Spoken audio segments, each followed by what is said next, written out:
Pues vamos a comenzar ahorita con este tema que, bueno, es muy actual, el uso del cannabis de tipo recreativo y la autonomía de las personas.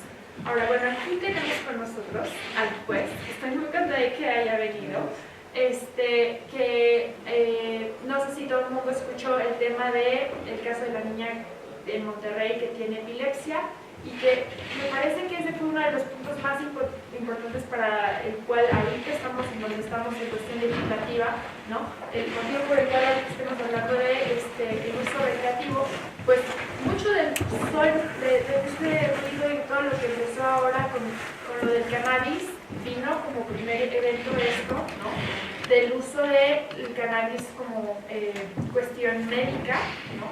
Y ahora, bueno, estamos aquí el día de hoy. Entonces, aprovechando al juez que tenemos hoy, que pasó, tuvo que ver aquí en el caso de la sentencia de la suspensión que hubo para ayudar a la niña en cuestión, le vamos a invitar a que al final del caso de hoy, que bueno, es otro tema, el enfoque del uso recreativo, también nos aporte cuál es un poco de su experiencia y nos dé noción de cuál es el tema en concreto en este caso, ¿no? Y bueno, entonces ahorita vamos a revisar primero con la doctora Marieli de los Ríos. Nos va a situar en contexto desde la parte bioética. A ver, la doctora Marieli de los Ríos, desde la parte de la sentencia. Primero legal, pero después también bioética. La doctora Marieli de los Ríos es filósofa y es bioeticista clínica. Les voy a contar un poquito de ella.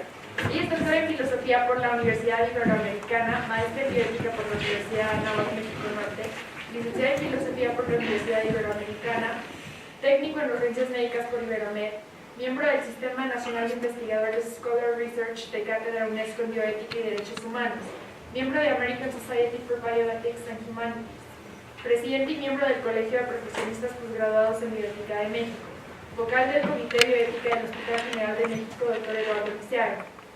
Ha impartido clases de niveles de licenciatura y posgrado en la Universidad Anáhuac, en la Universidad Iberoamericana y en la Panamericana. Es directora general de Iberomed, o fue, en el periodo del 2009 al 2010. Participa en distintos congresos nacionales e internacionales de filosofía y de bioética. Ha organizado también diferentes foros nacionales en cuanto a diferentes temas y cuenta con publicaciones diversas en revistas académicas y divulgación. Actualmente ella es parte de este grupo de bioética clínica y neuroética de la Universidad y ella lleva todas las líneas de investigación en cuanto a la bioética clínica.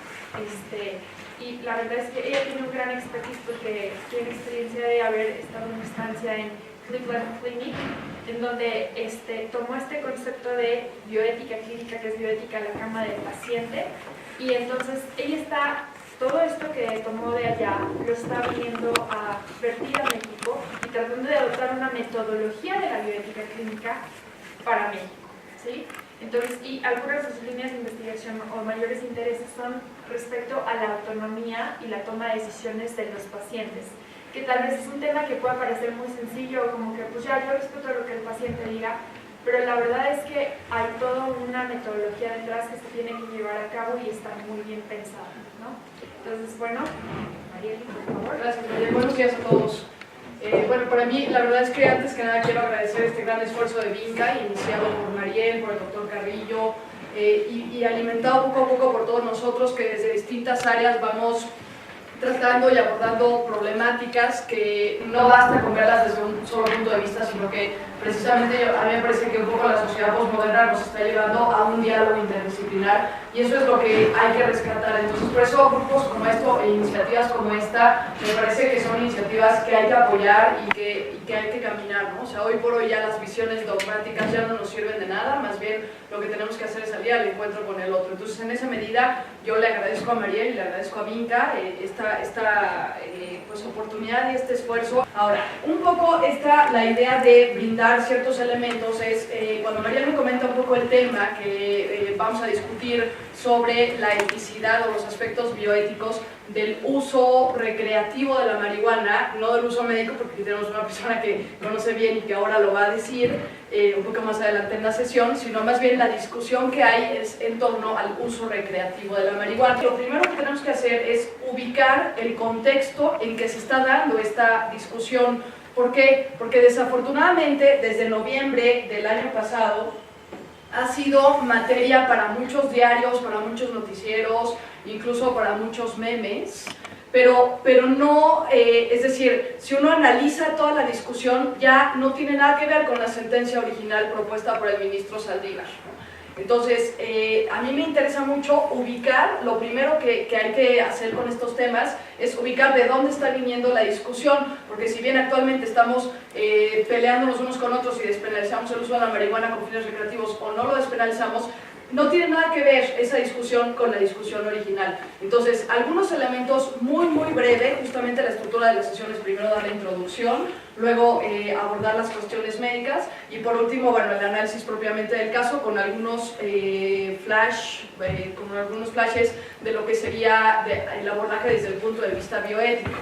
Pero lo primero que hay que tener presente es que no se está discutiendo, o al menos no en su versión original, no se está discutiendo sobre la despenalización del tema de la marihuana a nivel federal. Eso es una equivocación que nos ha llevado, que nos ha llegado por muchas fuentes de información que yo creo que ni siquiera tampoco tienen la versión original de la sentencia y desafortunadamente todos nos estamos yendo por el uso recreativo de la marihuana y por su consecuente despenalización, la despenalización del consumo de la marihuana a nivel federal, siendo que no es así. La versión originaria del ministro Saldívar, que además aquí el juez nos acaba de traer y que está disponible allí, o sea, si alguien la quiere revisar, igual la pueden bajar de internet, pónganle sentencia o métase directamente a la página de la Suprema Corte de Justicia de la Nación y ahí se descargan las sentencias disponibles. La sentencia original tiene que ver con esto, la sentencia original tiene que ver con un amparo que solicitaron 4 personas y solamente 4 personas y lo solicitaron desde el 2013, o sea, desde el 2013 la cuestión estaba ahí latente, lo solicitaron a COFEPRIS para el consumo personal de la marihuana con fines recreativos. Entonces, desde el 2013 se dejó un poco el asunto ahí pendiente en la Suprema Corte hasta que alguien lo retoma, lo lleva a la primera sala y recae directamente la resolución sobre el ministro Arturo Saldívar. Entonces, ya cuando cae ahí, entonces ya se empiezan a analizar algunos argumentos que yo voy a decir a continuación, que versan sobre todo por la parte de que estas 4 personas estaban reclamando un supuesto derecho al libre desarrollo de la personalidad y estaban argumentando que en nuestra ley, dado que no se les permitía el consumo privado de la marihuana con fines recreativos, el Estado estaba violándoles el derecho a la libertad de expresión, o sea, eso es lo que ellos argumentan. Estaba violándoles el derecho a la libertad de expresión y estaba violándoles el derecho al libre desarrollo de la personalidad. El derecho que estas 4 personas estaban reclamando inicialmente y que él y sus secretarios desarrollan profundamente en la sentencia que ustedes pueden revisar, no existe. O sea, el derecho al libre desarrollo de la personalidad, así como tal, como derecho al libre desarrollo de la personalidad, no está consagrado en ninguna de las actuales 4 generaciones de derechos humanos. Entonces, ¿de dónde lo saca el ministro Saldívar? El ministro Saldívar, y lo dice así él, lo dice tal cual, lo saca del artículo 1 constitucional, de una interpretación que él hace, bueno, él y su equipo de trabajo, hacen del artículo 1 constitucional, que como ustedes conocen, dice que varón y mujer son iguales ante la ley y por lo tanto tienen la misma dignidad y merecen los mismos derechos. Y a partir de ese párrafo primero constitucional, del artículo 1 constitucional, se desprende toda la interpretación que el ministro Saldívar hace para ir construyendo la sentencia. Entonces, primer punto importante, no es una discusión federal, es una discusión que tiene que ver con un amparo que solicitaron 4 personas. De que lo solicitaron ahorita, hay 161, corríjame si me equivoco, hay 161 solicitudes para que también se les conceda el amparo y no se les ha concedido. Ustedes saben que según nuestras regulaciones jurídicas, bastaría con que se declarara un solo caso más para que se hiciera jurisprudencia. ¿No? ¿Me equivoco? ¿Sí? Adelante. Sí, por favor. Bueno, la jurisprudencia se crea a partir de 5 casos iguales con la misma sentencia. ¿Ok? Entonces, ¿bastaría un caso más para que se hiciera sentencia de esto? No, porque esta sentencia fue una sola sentencia. Habría que hacer otras. Ah, ok, habrá que hacer, sí, ok. Porque esta incluye a las 4 personas, ya entendí, ok. Sí, adelante. Nada más este punto sería que se resolvieran 4 asuntos para que se sumaran 5 en un mismo sentido, sin ninguno en contrario, y de ahí se partiría a la conformación de la jurisprudencia, y ya es un criterio firme de la Corte que tendríamos que atender, juzgados de distrito, tribunales colegiados, y ya se tendría que resolver en el sentido determinado por la Corte. Ok, de acuerdo. Y no se ha resuelto en ningún otro caso, ¿cierto? Todavía no. Ok. Bueno, entonces, finalmente se emite esta sentencia concediéndoles el amparo a estas 4 personas, y lo que se autoriza en la sentencia es, básicamente hay otras actividades derivadas de estas, se autoriza el consumo, la siembra y el transporte de la marihuana. Nada más también cabe mencionar que ya previo a esta sentencia, sí se permitía el consumo de hasta 5 gramos de marihuana por persona de forma privada, ¿no? con los fines que ellos quisieran. Entonces, bueno, lo que sucede aquí es que también nos enfrentamos a una problemática en donde en la sentencia, si bien se termina avalando el consumo, la siembra y el transporte de la marihuana, no se aclara en qué cantidades. Ese es un punto, y que el ministro Saldívar dice, pues sí, o sea, esto se va a tener que regular, en caso de que se haga jurisprudencia al respecto, se va a tener que regular, y todavía no sabemos qué gramaje son los permitidos.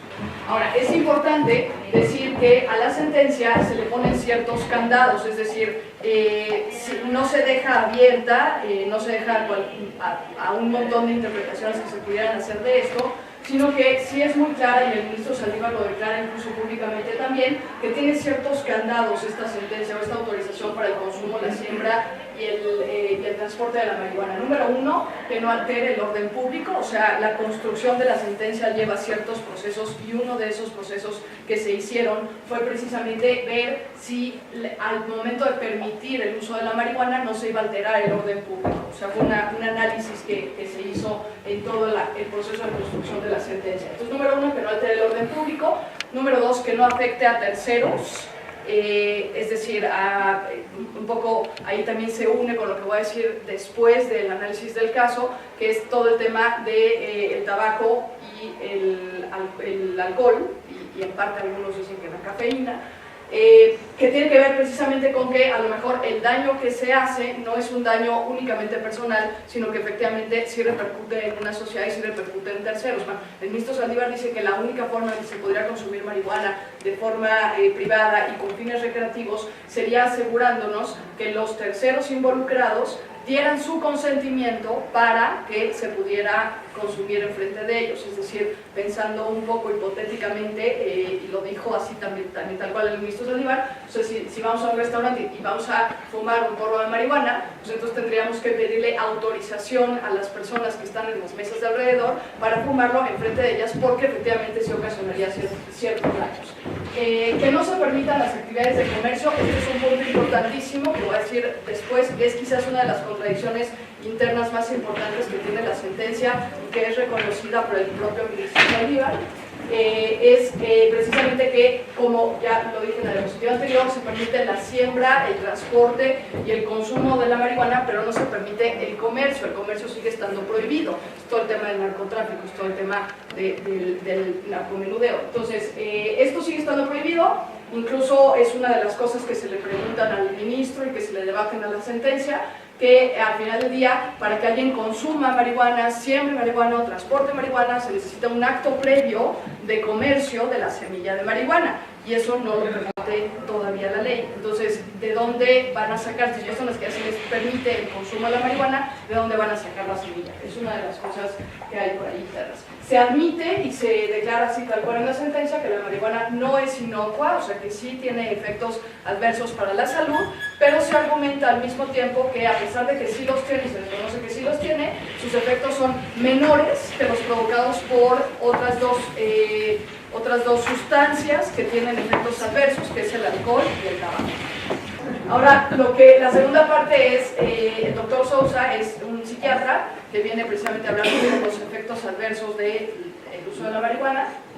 y ya después yo retomo con el planteamiento de un caso, hacemos la discusión y algunas otras cuestiones, contraargumentos a esta sentencia. Bueno, pues bienvenidos a los que ya acaban de unirse a la discusión de este grupo. Ya ahorita nos acaba de terminar de contextualizar la doctora Marieli de los Ríos en cuanto a la parte legal del tema. Y bueno, como mencioné, hoy tenemos entre nuestro grupo de expertos de discusión en el foro al juez Santos, que tuvo que ver en el caso de Grace, en el tema del cannabis medicinal para epilepsia. Y está también con nosotros el director de la revista Cáñamo, ¿no?, acompañándonos, el doctor Carrillo también, que acaba de llegar, que es parte de la coordinación de este grupo de discusión interdisciplinaria.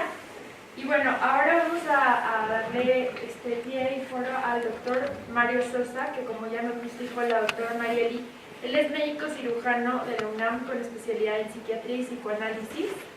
Él tiene maestría en psicoterapia médica y en psicoterapia psicoanalítica. Es educador pionero en México de la enseñanza de las adicciones desde 1976 y de la patología dual desde 2010. Es profesor de distintas universidades y centros de enseñanza de pre y posgrado, profesor y coordinador de 610 cursos, talleres y seminarios y 720 programas televisivos y radiofónicos.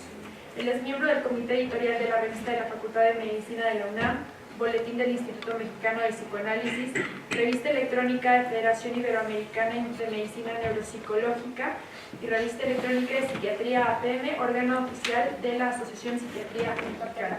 Ha publicado 208 artículos, 23 capítulos de libros y es autor único de 18 libros. Pertenece a 2 academias y 11 sociedades nacionales e internacionales y también ejerce en su consulta privada desde 1974. Entonces, bueno, él nos va a hablar de los efectos del cannabis en términos médicos, para que nos vayamos también contextualizando a ese nivel. Por favor, gracias.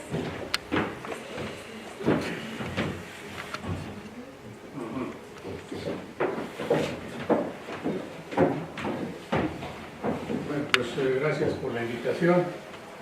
Lo que yo me propongo en esta plática es presentarles algo que no es cuestión de debate. El título es el título de mi libro, el último libro que estoy escribiendo. La idea es que vivimos en una sociedad en donde hay un esquema social inequitativo, enajenante, en fin, es alienador de la autoconciencia, falsea la realidad. Y esta consecuencia no sería problema si no impulsara el consumo de drogas, la violencia, el sexo patológico, los actos antisociales, etc. Pero esto además se aúna a que hay una inequidad de oportunidades, hay una mala preparación, la gente no está como debiera respecto de la reflexión y como no tienen preparación no saben elegir. Yo creo que todo esto induce a que sea iluso esperar un desarrollo saludable porque no tenemos las condiciones para. El efecto de cualquier psicotrópico deriva de la conjunción de 3 factores. Lo que es inobjetable es que ninguna sustancia puede aceptarse solo por la calidad de la sustancia o el tipo de persona que la consume, porque no es igual un joven que una mujer embarazada que un anciano. Aunque en el caso de marihuana los ancianos están prácticamente fuera de eso y muchos de los adultos son adultos jóvenes, no mayores de 25 o 30 años. El grueso de la población que consume son jóvenes entre 10 y 12 y quizás hasta 25. Entonces, el efecto de las sustancias, es importante saberlo, tiene una característica de la gente donde hay un tipo de sustancia, calidad, pureza, dosis, vía de administración y todos los elementos que se requieren para que una sustancia llegue a mí. Entonces, depende de la frecuencia como yo me la aplique, por la vía que yo me la aplique, etcétera, para que tengamos o no un efecto esperado. El huésped, es decir, la persona, tiene antecedentes de patología adictiva y mental. Generalmente esto es algo que no se toma en cuenta. Muchas de las personas que van a consumir ya tienen problemas de salud mental, hay alguna psicopatología. No es que de buenas a primeras yo decido consumir la sustancia y como soy sano, porque todo el mundo está sano, así se presume, pero no es cierto. Por ejemplo, las personas menores de 50 años, si están saludables, los varones tienen erección, son capaces de embarazar y todo está listo, ¿no? Pues no es cierto. 33% de ellos, por lo menos, tiene problema de erección, y las mujeres de la misma edad tienen problemas de lubricación y problemas sexuales de diferentes tipos. Entonces, no podríamos partir del hecho de que todas las personas, por ser sanos, aparentemente ya lo somos, porque no es cierto. Sana es una persona a la que ya se ha demostrado que que no tiene condiciones psicopatológicas. En este caso, la condición psicopatológica la daría un trastorno por déficit de atención. 35% de estas personas llegan a la adolescencia y empiezan a fumar y a hacer consumo de drogas en general, no solo marihuana. Entonces, el huésped ya tiene antecedentes de patología en general, un tercio de la población por lo menos. Pero si habláramos de ansiedad, de depresión, de trastornos de personalidad y demás, podríamos elevar los porcentajes hasta 60 y 80%, lo cual no es poco. Entonces, depende de las expectativas de consumo, la comorbilidad que tenga, la personalidad, los diagnósticos que haya tenido, etcétera, para que digamos que la persona es sana y que está consumiendo de nuevo una sustancia como la marihuana. Pero también está el efecto del ambiente, con quién vive, qué tipo de reuniones usa para el consumo. Si este consumo es voluntario, uno se pregunta, pues claro que es voluntario. A mí me da la gana de consumir, consumo, pero si no me da la gana, no consumo. Eso no es cierto. Porque hay personas que son empujadas por su grupo de pares a consumir, ¿no? Y hay personas que dicen sí, la chica dice sí ante la propuesta insistente del compañero de que quiere ser su compañero amoroso, ¿no? Pero no porque quiera, no porque sea voluntario en el sentido estricto. Ahora veremos, me interesó la presencia de un abogado aquí para que, si se puede, discutamos algo en esa situación, en esa dirección. Necesitamos saber con quién se asocia la persona, qué recursos tiene, cuál es el impacto esperado del efecto. ¿Todas las personas esperan el mismo efecto? No. ¿Todas las personas obtienen el mismo efecto? No. Entonces, hay aquí serias, importantes diferencias, porque la duración del consumo breve pero intenso no es lo mismo que un consumo leve pero prolongado. Los efectos a largo plazo van a ser distintos. El espíritu de la plática es demostrar, ya está publicado, cuán dañina es la sustancia y sus derivados sintéticos. Entonces, el cannabis es en cualquiera de sus formas, es una droga ilegal, partamos de aquí.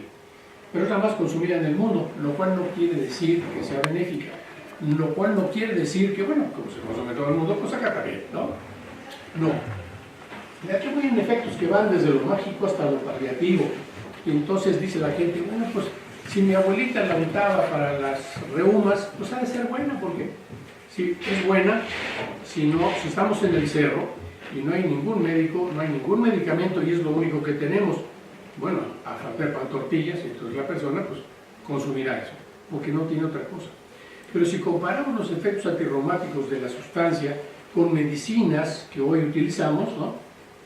Tiene el 10 o 15% de la eficacia que tienen los productos actuales. Entonces, siendo tan diseminada en el planeta, la gente desconoce la información verídica. Ustedes van a oír muchas cosas respecto a la marihuana y sus derivados, pero muchos de ellos no están documentados, después no son ciertos. Y si son ciertos, habría que documentarlos. Pero los organismos internacionales, SAMHSA en Estados Unidos, y algunas opiniones que yo he recogido a lo largo de los años, de estos 40 años que llevo trabajando en materia de salud mental y psiquiatría, me han permitido decir que el uso recreativo personal o lúdico no está en los conceptos científicos. Esto lo inventó un periodista, esto lo inventó, no sé, cualquier persona que haya querido opinar, porque no se recoge en la literatura científica, sino entrecomillado para señalar su carácter pseudo, ¿no? Entonces, la OMS no recoge este tipo de términos por alguna razón. Hay varios tipos de consumo para que se vayan ambientando. El recreativo, que no aplica a cannabis y no aplica por una razón. Cuando se usa una droga ilegal en situaciones sociales o relajantes que implica que no exista dependencia ni otros problemas, estamos hablando de consumo recreativo. Pero con marihuana sí hay un efecto deleterio, está comprobado en corto y largo plazo que tiene efectos nocivos. Por tanto, la definición de la OMS no aplica al cannabis. Y hay otra razón importante que la gente ignora, es que hasta 1991 las convenciones internacionales sobre estupefacientes, lo que llaman JIFE, la Junta Internacional de Fiscalización de Estupefacientes, dijo que cannabis era una sustancia que provoca tolerancia, intoxicación, abstinencia y dependencia. Y es hasta entonces, ¿no? La ley no es retroactiva, es a partir de 1991 en que se fundamenta el asunto de decir esto no puede ser recreativo, menos lúdico. Si quieren jugar, las personas que se la quieran jugar, jueguen ruletas rusas, ¿no? El abuso es una característica para señalar cómo las personas en una sola situación abusan del consumo, pero no tanto por su cuantía, sino porque la condición ilegal de la sustancia ya la determina como abuso. A ver si nos entendemos. El alcohol siendo legal, para que yo pueda abusar y se me tipifique de esa manera, tengo que tomar más de 3 tragos por ocasión o más de 1 trago por hora, que es lo que el metabolismo hepático permite para que yo no me intoxique. Pero en el caso de sustancias ilegales, estamos hablando de morfina, de heroína, de metanfetamina, lo que ustedes quieran. El abuso es el consumo excesivo, persistente y esporádico de drogas que no es consecuente ni está relacionado con una práctica médica, es decir, es por automedicación. Entonces, una sustancia que se consume por automedicación está mal, porque requeriría que el sujeto supiera qué, cuánto, dónde, cómo, por qué y para qué está consumiendo esa sustancia. Pero como es por automedicación, el sujeto a menudo no lo sabe, ¿no? Y en el caso de la marihuana, hay una cantidad de problemas en torno que nos dicen que la gente no lo sabe, ¿no? De hecho, ningún sujeto sabe cuántos miligramos tiene un porro, ¿no? Por peso, sí, por efecto, no.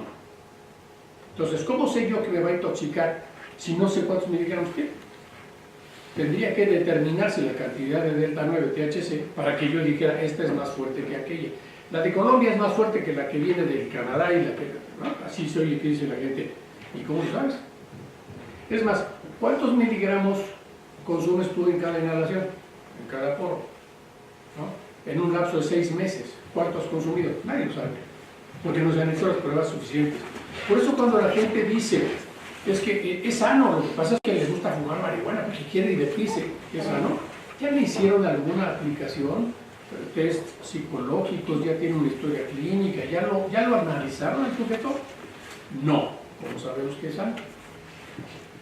Bien, las consecuencias de esto es que el consumo de un psicotrópico a dosis variables por automedicación, presuponiendo la inocuidad de la droga no es inocua, y negando la posibilidad de que genere dependencia. Si yo parto de aquí, que es el consumo que se supone que no hace daño, ¿no? Porque en marihuana todo consumo, dice la gente, no hace daño. Si yo presupongo esto, a lo que llego es que se produzcan estados de alteración mental variables, múltiples consecuencias y diversas complicaciones. Vamos a ver, el principio de autonomía dice, Saldívar se llamó, ¿no? El director de la Suprema Corte. ¿Cómo se llama eso? El puesto de magistrado. Ministro. El ministro Saldívar dijo, bueno, hay que respetar el principio de autonomía. Cada quien tiene derecho a, ¿qué diríamos? A determinar el sano desarrollo de su personalidad. Bueno, eso está bien. Y desde el punto de derecho me parece que es correcto. Lo que no es correcto es asumir que todas las personas, porque tenemos derecho, tenemos la razón. ¿No? Son dos cosas distintas. Entonces, si la vida no es consciente, el principio de autonomía se cuestiona. Porque desde el punto de vista legal está bien. se ejercería un derecho igual para todos, perfecto. Pero eso no quiere decir que no haya diferencia entre personas y que esas diferencias, vamos a un ejemplo, una persona que nace en un ambiente depauperado, que no tiene posibilidades de ir a la escuela, si no tiene posibilidades para comer, va a decidir conscientemente sus actos, es su voluntad la que priva. Entonces la voluntad no siempre es voluntaria, o qué tan voluntaria es la voluntad, tendríamos que preguntar. Se pierde en el camino de la teoría a la praxis. Cuando la capacidad, conocimiento y voluntad eligen el daño, hay algún error ahí. Comentaba con mi esposa ahora que veníamos, que el derecho a decidir es un derecho bien dado. Todos deberíamos de poder decidir, quizá decidir igual cuando se tratase de una cosa positiva para el individuo, la familia y la sociedad. Pero decidir en sentido negativo es un absurdo. Allá en los 60, la NASA, una agencia internacional muy importante, se preguntó qué sucede si una araña se somete a una droga. Y entonces la respuesta es muy sencilla. Aquí le dieron mescalina. Vean ustedes, la reticulación, que aquí se pierde. Le dan LSD, que más habla perfecto, ¿no? Le dan cafeína, la que todos los días tomamos, la que le damos a los niños. Le dieron mesedrina, que no está en el mercado hoy día, afortunadamente. Le dieron hidrato de cloruro, sustancia que ya no se usa en medicina, es una droga alcoholobarbitúrica, que quitaron porque, bueno, hay elementos suficientes para demostrar. Le dieron marihuana, ¿no? El efecto del delta 9 THC, vean ustedes, como que no es activa. Y esto le hace a la telaraña de la araña, imagínense ustedes a las telarañas que tienen los seres humanos en la cabeza, para decirlo de alguna manera.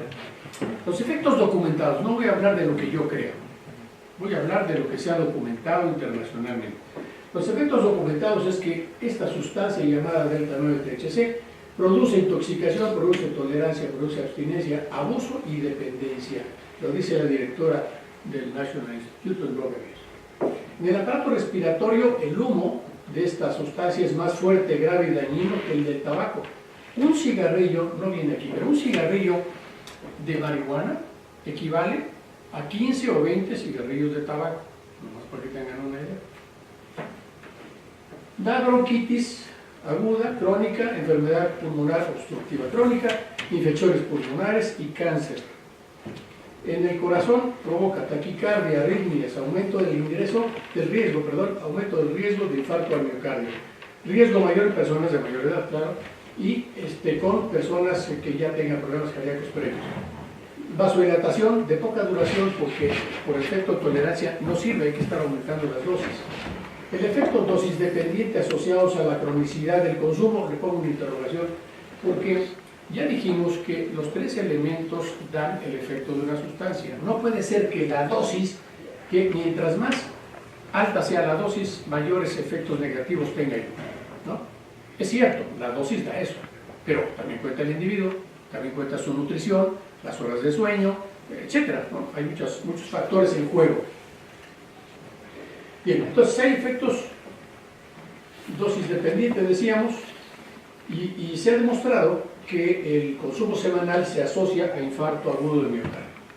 En el sistema osteomuscular hay osteoclisis por consumo crónico, en el sistema inmunológico se deprime la respuesta inmunológica, en el sistema endocrino actúa sobre el desarrollo del producto de la gestación durante y después del embarazo. En el sistema ginecobstétrico hay alto riesgo de problemas de conducta y alteración y del desarrollo cerebral de ciertas zonas constatables en la infancia y en la adultez. En el feto, interesante para las personas que dicen, bueno, yo soy soltero, pues a mí qué me importa, ¿no? Una persona, una mujer que ha estado gestando, consume marihuana durante ese periodo y entonces nace un producto de peso y talla baja, o sea, nacer por abajo del promedio. Alteraciones cognitivas durante el crecimiento y el desarrollo, que se van a ver como dijimos después, alteraciones de las funciones ejecutivas y la atención y el control de los impulsos, son niños inquietos, son niños que han sido sedados por el efecto de la sustancia y que ahora cuando no la tienen hacen un efecto de rebote. Hay agresividad en etapas posteriores de la vida adulta y esto no se relaciona porque está muy distante. Bueno, es agresivo porque se le cerró el coche, es agresivo porque, bien, le cobraron más impuestos. No, tiene que ver con la estructura neurobiológica del sujeto, además de las contingencias de la vida. Se ignoran los efectos que esto puede tener en el desarrollo cerebral del feto, pero no se espera que sean inocuos. Ningún efecto de sustancia es inocuo. Porque, bueno, y si fuera inocua la marihuana, ¿por qué la consumirían? ¿Cuál sería el caso? ¿No? Usando el sentido común nos damos cuenta que el delta 9-THC tiene consecuencias en el embarazo. Altera la memoria y produce dificultades con la habilidad para resolver problemas, tiene dificultad para prestar atención al producto que ha sido sometido a esta sustancia. El consumo frecuente e intenso altera las hormonas masculinas y femeninas, causa irregularidades en los ciclos menstruales y retraso del inicio de la pubertad y la producción de esperma. O sea que los caballeros que quieran disminuir su cantidad de esperma habrán de fumar con más alegría. Efectos neuropsiquiátricos psicológicos demostrados. Intoxicación, tolerancia, abstinencia y adicción. Causa atrofia cerebral. Con eso decimos todo. Si el ser humano se conduce a partir de que tiene un cerebro sano, cuando yo tengo atrofia cerebral, pues ya salí al mundo, cucho, ¿no? con un defecto suficientemente grave para que yo no pueda vivir la vida adecuadamente. Altera la memoria y disminuye la capacidad intelectual. Produce confusión, euforia y desinhibición. Altera el juicio y la función motora. Aumenta la percepción sensorial. Dificulta el aprendizaje y la comunicación oral. Distorsiona la imagen corporal y el sentido del tiempo. Y los que dicen que los músicos tocan mejor cuando están bajo el influjo de marihuana, pues yo creo que tocan a pesar del influjo de la marihuana. No se ha demostrado que una persona, un músico, un escritor, un literato o un dramaturgo sea mejor a través del consumo. No se ha demostrado eso. Suponemos, los que quieren suponerlo así, que así ocurre, pero eso no necesariamente es cierto. Disminuye la fuerza corporal, produce relajación, somnolencia y laxitud. El que quiera manejar bajo el influjo de esta sustancia va a tener muchos problemas, porque tiene incoordinación motora, ataxia y dismetría. Yo no tengo posibilidad de agarrar este instrumento, si estoy bajo el flujo de cannabis, no lo puedo agarrar porque tengo dismetría, o me paso o me quedo antes.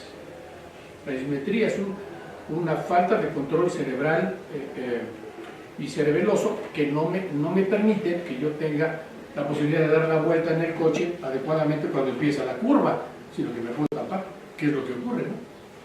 Bueno, entonces hay, para que ustedes vean la intensidad, hay delirium, un cuadro psiquiátrico agudo, con alteración de las funciones cerebrales más importantes, precipita la esquizofrenia y a largo plazo produce abuso y adicción de otras drogas. Esto es lo importante, porque hablar de marihuana es hablar de policonsumo. No es cierto que los marihuanos fumen solo marihuana. Las historias clínicas que hemos practicado a lo largo de 40 años, eso es lo que dicen. En los centros de tratamiento, como los centros oficiales o privados, no importa, se recogen historias clínicas que hablan de que el sujeto que viene a atención, casi nunca los jóvenes van por su propia voluntad, son llevados y generalmente presentan policonsumo de sustancias. Entonces, el problema no es solo la marihuana, sino es cómo se asocia marihuana a otras sustancias, ¿no? Bien, en sujetos proclives a esquizofrenia, precipita el cuadro de 5 a 10 años antes. Quiere decir que es una sustancia peligrosa en el presente y en el futuro. Los pacientes, PAD es una abreviatura que yo utilizo para decir pacientes duales. El paciente dual es aquel que tiene un trastorno mental y además tiene trastornos adictivos. Esto es, un trastorno por déficit de atención, un trastorno de conducta, un trastorno de personalidad, que ustedes quieran, que además consume sustancias. Esto se llama paciente dual, porque tiene dos grupos de enfermedades juntas. Entonces, en un paciente dual se dificulta su recuperación y empeora el pronóstico, porque tiene un trastorno cerebral más otro de la adicción, pues ese paciente será más grave. Por tanto, se requieren unidades de tratamiento, unidades de diagnóstico y gente mejor preparada, ¿no? Entonces, se podría decir, a grosso modo, que cannabis altera la salud psicofísica general. Pero esto no es todo, además produce flashbacks. ¿Están familiarizados con el concepto? Flashback, sí, usted sí. Flashback es aquella noción que alude al hecho de que una persona cuando consume un psicotrópico presenta un cuadro, ¿no? Como consecuencia directa. Pero la persona ya no lo consume, ya lo dejó, lleva 6 meses sin fumar la marihuana, sin el LSD, sin... Okay. Y sin embargo, de repente se presenta un cuadro igualito al que tenía, pero ahora sin consumo. Eso es un flashback, ¿no? Entonces, el que yo tenga flashbacks me está indicando a mí como clínico que esta persona que tengo delante fumó o se inyectó o tomó pastillas o hizo una mezcla de algo. Si no, no se presenta un cuadro de flashback. Entonces, complican los trastornos orgánicos y cerebrales cuando están latentes. Muchos hay latentes, que como están latentes no han dado síntomas, como no han dado síntomas, no hacen que el sujeto vaya a tratamiento, y como no fue a tratamiento, no tenemos idea, pero no podemos suponer que la población es sana, ¿no? Porque no va a tratamiento. Bien, entonces, hay agravamiento y complicación en otros trastornos sistémicos. Cualquier enfermedad que tenga la persona se va a agravar en presencia de cannabis. Agrava y complica otros trastornos mentales, y hay consumo crónico que causa síndrome amotivacional. Este es un síndrome que tiene 20 características, se parece a la depresión, pero no es depresión. Es un cuadro de desmotivación, de anergia, de hipoproductividad. El sujeto no sabe qué quiere, no sabe dónde está, en fin, está muy distante de la realidad que debería de estar viviendo si fuera un sujeto normal. En adolescentes, que es el grupo más importante de personas que consumen esta droga ilegal, daña la memoria y la concentración, afecta el aprendizaje y baja las posibilidades de terminar la escuela secundaria o la obtención de un título. Puede alterar el control motor, la coordinación y el juicio, que contribuyen a lesiones de muertes no intencionales, que son los accidentes, entre otros. Se asocia con trastornos psicológicos, con pobre salud respiratoria, con mayor probabilidad de dependencia de drogas inmediata o en la edad adulta, con violencia familiar. Este es un dato que no se ha asociado porque no se ha seguido bien. Faltan investigaciones que nos digan que las personas que han estado bajo el influjo del cannabis a lo largo de los años son víctimas o causantes de violencia, pero también de violencia en la pareja.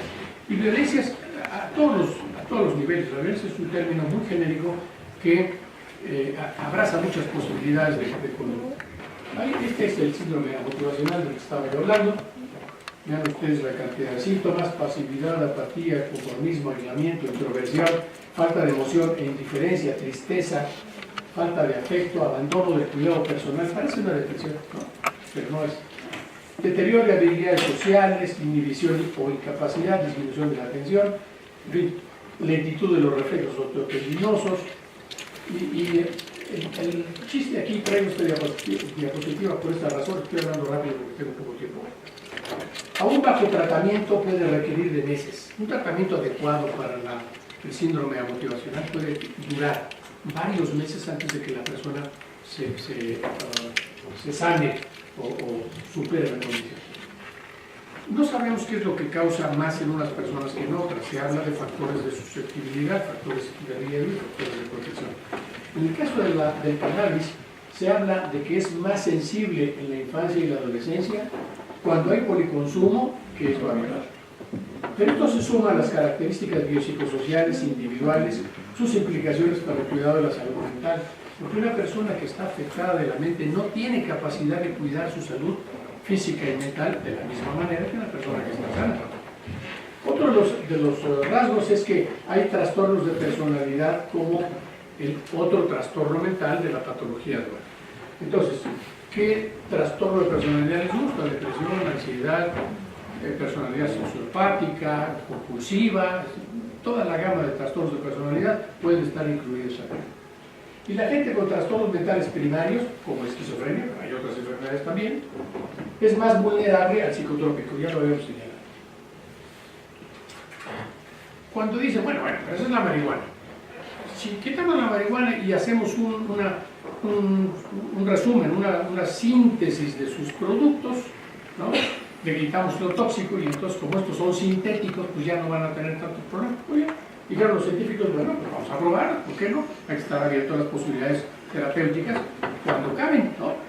Entonces dijeron, los cannabinoides, hay 5 en este momento, tienen posibles usos contra el dolor, contra las alteraciones del tono y coordinación motora, en la esclerosis múltiple, en la enfermedad de Alzheimer, en el asma bronquial, epilepsia, náuseas, etc. Sí, sí tienen posibilidades, pero tendrían que demostrar que los efectos colaterales no son tan nocivos como la sustancia. No la sustancia, los efectos colaterales. Y las medicinas actuales no tienen esos efectos colaterales, entonces no llevan la equidad. ¿Por qué razón la Food and Drug Administration en Estados Unidos y Cofepris en México no la han autorizado? ¿Hay alguna razón o solamente es pose de estos señores? Resulta que este Medicines and Healthcare Products Regulatory Agency usa un sistema que le llaman Yellow Card, que en el Reino Unido va colectando los síntomas colaterales de las personas de cualquier enfermedad, de cualquier tipo de persona, en cualquier condición. Lo anotan en una tarjeta y dicen, yo tomo aspirina, bueno, aspirina me da gastritis, me da lo que ustedes quieran. Y estos efectos colaterales se han sumado. En el caso de cannabis y sus derivados, los efectos colaterales son tantos que los desaconsejan. Hay una razón, no solo que la sustancia daña, sino que los efectos colaterales son nocivos. Yo creo que a partir de esto ya no tendríamos por qué discutir si se legaliza, si despenaliza o como sea el nombre correcto. El hecho es que una sustancia que daña, ¿no? Que daña al cuerpo, que daña a la mujer que lo consume, porque hay jovencitas de 13, 15 años que ya están embarazadas. Se harán abortar, no sé, pero ya tiene daño el producto. Bien, no existe indicación para su consumo aprobada por FDA o por Cofepris. Y esto es lo interesante, ¿por qué las agencias reguladoras en el mundo, los ingleses dicen que no, que tienen tales efectos colaterales que no convienen, pero además las agencias internacionales dicen que no hay indicación, porque las indicaciones ya están cubiertas por mejores medicinas, ¿no? Entonces, yo aprobaría, desde el punto de vista médico, no puedo hablar de lo legal, por supuesto, yo aprobaría la sustancia y sus derivados cuando las academias, consejos, colegios de las especialidades médicas y demás autoridades de salud, que son los garantes de esta situación, dijeran, bueno, va, ya lo analizamos, resulta que sí, que adelante, perfecto. Bueno, entonces yo opinaría como médico y diría, pues sí, si las autoridades de salud ya lo investigaron y dan su venia, pues yo no tengo por qué decir que no. Ahora, tenemos varios problemas. El mercado negro, lo que yo llamo las 3 hermanas, se apoya en descomunales intereses. Lo que hay aquí, lo que hay detrás, no es el efecto de la marihuana, no es el efecto de los derivados. Lo que hay aquí es que hay una mezcla de avaricia, codicia y, para mí, inmundicia. Lo que está a la luz es la cantidad de miles de millones de dólares que representaría el mercado, negro o blanco, como ustedes quieran. Bueno, ¿qué es lo que motiva todo esto? El lucro, simplemente el lucro. No es un asunto de salud, no es un asunto legal, con todo respeto. Es un asunto de dinero, ¿no? Y si lo dudan, pregunten al chavo. Tomó varias generaciones, millones de vidas y miles de millones de dólares establecer los daños del tabaco. Pero los daños del tabaco se conocían desde los 60 y se fueron aprovechando su conocimiento hasta los 80. ¿Cuánto ganó la industria tabacalera estadounidense? Virginia, el estado de Estados Unidos, se hinchó la bolsa por eso. Aunque estaba prohibido, aunque ya se sabía, dijo sí, pero no se puede constatar hasta que no haya un documento que, ¿no? Y ahí de eso se agarraron. En conclusiones, yo recomendaría un debate basado en datos científicos. Lo demás es anécdota. Como dije en el debate de la semana pasada, esas son opiniones de transeúnte. Todo el mundo tiene derecho a opinar, sí, pero el que yo opine no me asignan la verdad. Establecer un balance de riesgo-beneficio para el cannabis y sus derivados. Si sirven, ¿no? Si sirven más de lo que dañan, pues hay que usarlas, ¿no? Pero si dañan más de lo que sirven, ¿para qué las aprobamos? Establecer dosis, vías de administración seguras, registrar los efectos colaterales, mayores casuísticas y estudios a largo plazo, porque la anécdota de que fulano la fumó, ¿no? Ahí está Ernest Hemingway, que fue un gran escritor y era alcohólico. Sí, claro, pero no podemos decir que el alcoholismo hace genios, ¿no? Shakespeare no era precisamente un alcohólico, ni Goethe, ¿no? Ni los grandes literatos franceses, alemanes. No es cierto eso. Una cosa es consumir alcohol y otra cosa es alcohol, ¿no? El cannabis es dañino y es adictivo. Cifras epidemiológicas señalan una asociación entre 35 y 80% de trastorno adictivo. Ojo con eso. Hasta 80% de la población que lo fuma tiene algún trastorno mental. No es cierto que son sanos, nomás porque ellos dicen que son sanos. ¿Sí? Esto está respaldado por la opinión de la directiva más importante de la Agencia Internacional, que hace opiniones, un comunicado periodístico una vez al mes. Las investigaciones que es ANAIDA las publican todos los meses y Nora Volkow es la encargada de dar esta, siendo la directora, de dar esta voz. Como toda patología dual, se requiere manejo simultáneo de ambas entidades.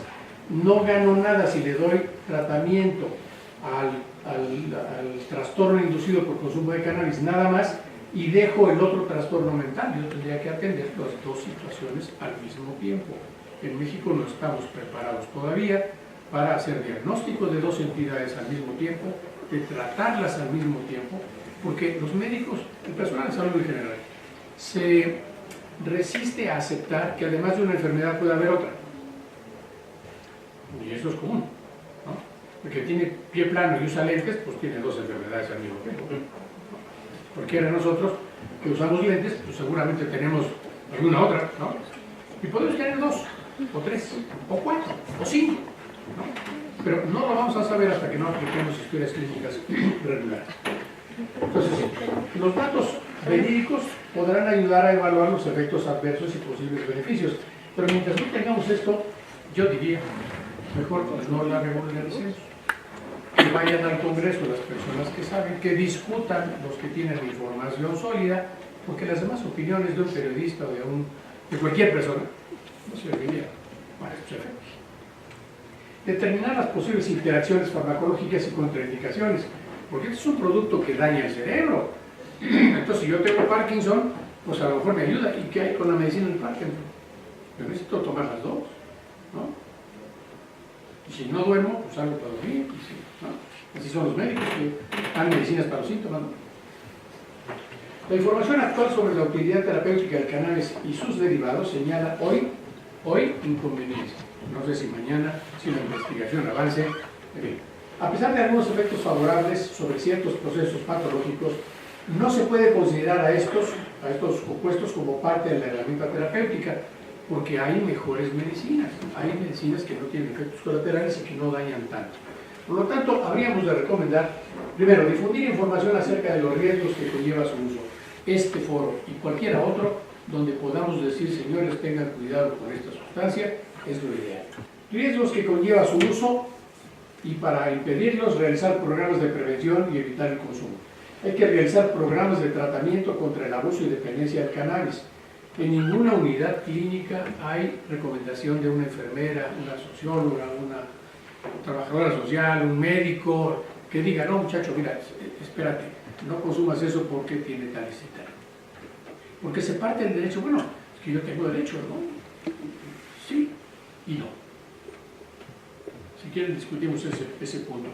Tu derecho no llega a la posibilidad de que tú te intoxiques y choques el coche contra otra familia que ni las debe ni las teme. ¿Por qué? ¿Cuenta de qué? ¿No?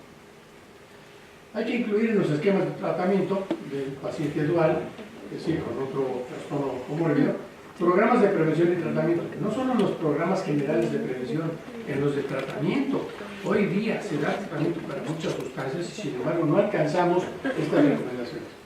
Entonces tendríamos que tener desde la ética humanista, que es la que yo defiendo, se debe de apoyar la producción y diseminación del saber científico para el bien común. No es para que lo tengan unos cuantos. La carrera internacional para ver quién conquista a la Luna era de dos polos, era de estadounidenses y de rusos, hasta que alguien ideó la solución neutral, una estación internacional, ¿no?, donde participen varios. Sí, mismo que la Luna sea tuya, compadre. Se requiere una organización política efectiva e imparcial, que yo creo no tenemos todavía. Me pregunto, ¿están bien informados nuestros representantes sociales? ¿En el Congreso se están decidiendo las cosas como deben de ser?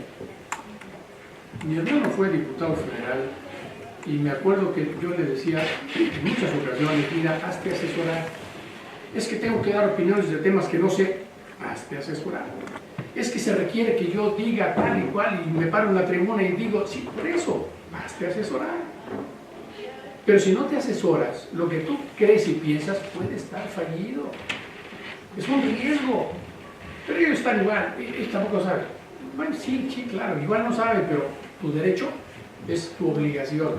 Tú tienes que estar bien asesorado. Si quieres hablar del aborto, compadre, pregúntale a un ginecólogo. Ve a la Sociedad Mexicana de Ginecología y Obstetricia. Ahí te van a dar los datos que tú necesitas. No vayas tú, manda a tu chalán y que le den un resumen para que tu tarjetita que vas a leer pues tenga sentido, porque de repente sacan de la manga cosas que, ¿no?